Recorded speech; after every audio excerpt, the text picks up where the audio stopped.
Oman উপকূলে একটি তেল ট্যাঙ্কার ডুবে গেছে। এতে নৌযানটির ১৬ জন ক্রু নিখোঁজ হয়েছেন। নিখোঁজ এসব ক্রুদের ১৩ জন ভারতীয় নাগরিক। জোর তল্লাশি চালানো হলেও প্রেস্টিজ ফ্যালকন নামক ওই ট্যাঙ্কারের ক্রু সদস্যদের এখনো খোঁজ মেলেনি। বুধবার এক প্রতিবেদনে এই তথ্য জানিয়েছে ভারতীয় সংবাদ মাধ্যম এনডিটিভি। প্রতিবেদনে বলা হয়েছে, সোমবার ওমানের উপকূলে ডুবে যাওয়ার পর একটি তেল ট্যাঙ্কারের ১৩ ভারতীয় সহ ১৬ ক্রু নিখোঁজ হয়েছেন বলে মধ্যপ্রাচ্যের এই দেশটির মেরিটাইম সিকিউরিটি সেন্টার জানিয়েছে। ট্যাঙ্কারের বাকি ৩ জন ক্রু ছিলেন শ্রীলঙ্কান।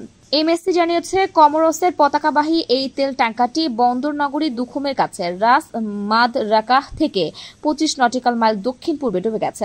দুখুম বন্দরটি ওমানের দক্ষিণ পশ্চিম উপকূলে অবস্থিত। এটি মূলত মধ্যপ্রাচ্যের এই দেশের প্রধান তেল ও গ্যাস খনির প্রকল্পগুলোর কাছাকাছি অবস্থিত, যার মধ্যে একটি বড় তেল শোধনাগারও রয়েছে, যা ওমানের বৃহত্তম একক অর্থনৈতিক প্রকল্প দুখুমের বিশাল শিল্প অঞ্চলের অংশ। ডুবে যাওয়া নৌযানটিকে প্রেস্টিজ ফ্যালকন হিসেবে চিহ্নিত করা হয়েছে।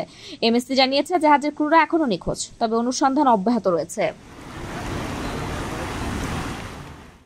কারো কাছে স্বপ্ন পূরণ, কারো আনন্দের উপলক্ষ, আবার কারো জীবন পাল্টে দেওয়ার মুহূর্ত, কখনো জীবন বাঁচাতে সর্বোচ্চ গতিতে উড়ে চলা, কারো আবেগের শেষ মুহূর্ত, আপনজনের শেষ বিদায়ে শামিল হওয়া।